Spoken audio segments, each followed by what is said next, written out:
are planning to go around and interview some of you guys about like the food and maybe your opinion about food and Indonesia, for example, and we can talk more if you want to know about our culture. We can totally talk about that too. So we're just going to talk and chill and have fun. So I hope. Hello everyone, my name is Deckri and I'm currently studying in the Netherlands, especially Maastricht University, under the full scholarship of Indonesian International Student Mobility Award. This video is supposed to be a final project of our IISMA awardees as a way to give insights and sharing our experiences throughout the 5 or 6 months of our studies abroad. We're supposed to take new footages of our country and give some fun moments. Unfortunately, there's a new implementation of lockdown in the Netherlands because of the new COVID situation. But nevertheless, I will still put some footages that are hopefully fun and you can enjoy. But if anything, I hope that this video can give you experiences or any insights for your preparation for next year. Thank you so much for watching and I hope to see you next year. Bye bye!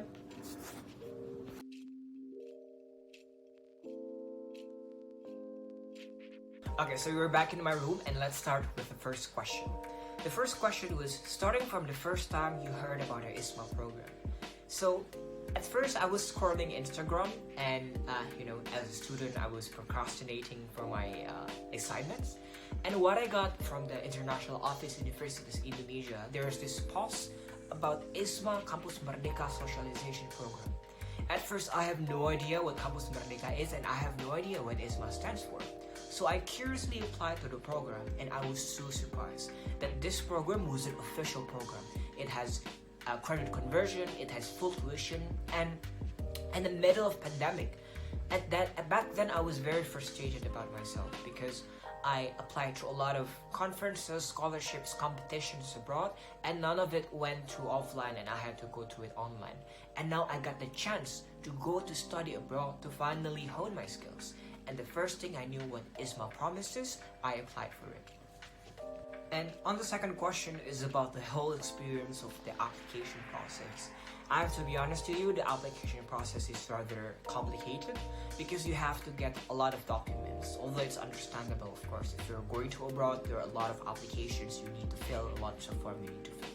So first, I had to get a recommendation letter from my dean, faculty of law, and then I had to prepare my curriculum vitae. I have to prepare my other documents, other certificates, and then I have to make my account on the Kampus Merdeka program. Fortunately, I had no problem with my account. I heard that some people had a problem in their Kampus Merdeka account. But afterward, the process is quite breeze in terms of administrative. As long as you have the recommendation letter from your faculty and then from your rectorate, and then you have the CV, you have your English test, everything's gonna be fine. Okay, on the second phase is about arrival. So, do we need quarantine or not in the Netherlands?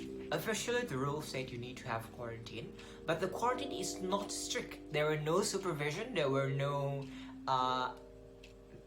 police, there were no applications to check whether you're having quarantine or not. It's very about yourself. You have to quarantine yourself out of your conscience, and that's what we have in the Netherlands.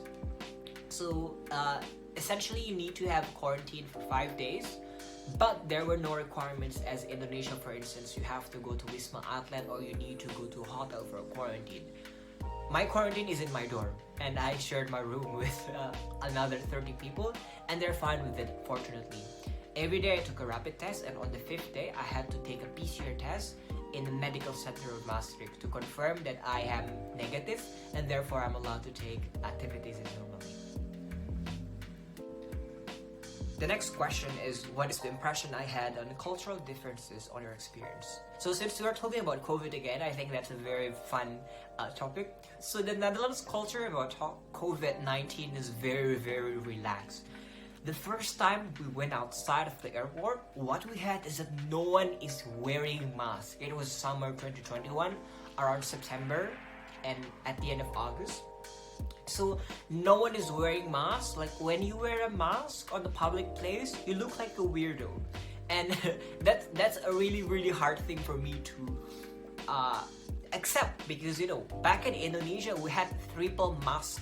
We had 50,000 cases a day and everyone is on state of emergency. But in the Netherlands, everyone was just very relaxed about the COVID regulations. Although I have to say, maybe that was not the best decision because they had to lock down Netherlands again on December, from November to February. But at least, even in their mindset, at least for the persons near me, even if you got COVID, you don't get isolated. So my dorm, we had 30 people. We have 4 floors, so that's 120 people. If someone get COVID, they're not going to be moved because they were just seeing it as a cold, as a common cold or just cough, you know. It's a little bit distressing for me, but if it was their culture, maybe they had reasons to justify those. I cannot complain. I just have to be careful about myself and be aware of my surroundings. Okay, moving on the third section about during the studies. So let's talk about the difference between my uni and Maastricht University.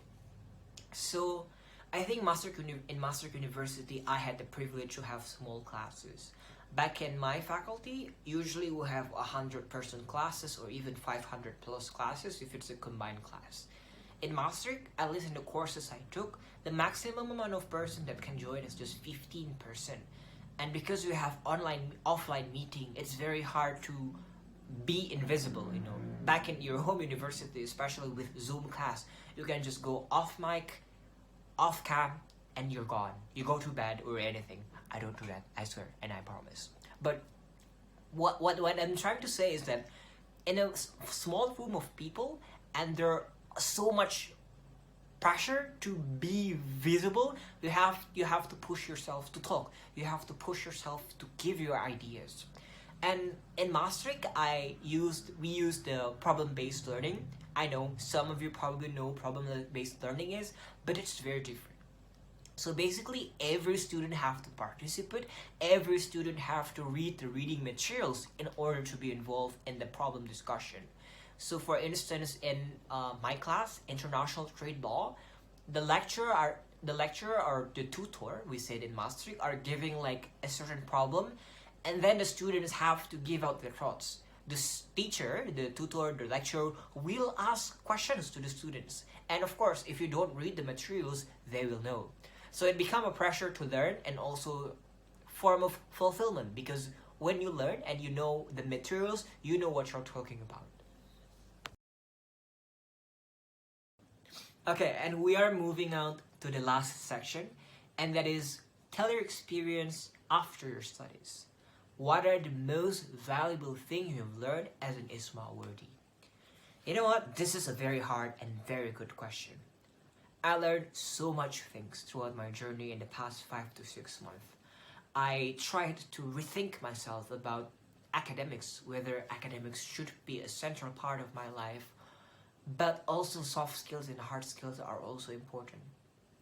Beyond academics, beyond studying, I met a lot of good friends. I met a lot of new people. I met people outside of my bubble, outside of law. I met students who studied microbiology. I met master's students who studied neuropsychology. And it opened my eyes, you know, how big the world actually is, how big people and how different people can be about their perspective and mindset. And these are one of the most valuable insight that I have, is that people are different and there are so many things that is not always aligned with your principles. Back then in Universitas Indonesia, my principle is always academics. I can try not to, you know, spend my time cooking or cleaning myself up just because I want to study. But because I went to IISMA, I forced myself to socialize with my dorm mates. I forced myself to study hard, but also, you know, taking a good shower, cooking a meal for yourself, to have a more balanced life. And these are very, very valuable for me. And this mindset of trying to balance everything out and not, you know, to be a glass cannon and only good at one thing and fail everything else in the world without any social skills are probably one of the most valuable thing I learned. And we have arrived to the end of this video. I rambled a lot of things, of course, but it's my experience, it's my reflection, and it's what the insights that I have been given to me thanks to the government funding that I had the privilege of using. I do hope for the continuation of the IISMA program. Maybe we will see batch 20 in the future, who knows. And I'm very proud to be a part of the first generation of IISMA program. My name is Muhammad Deckri Algamar, and I am very grateful to be signing off of IISMA 2021. Thank you.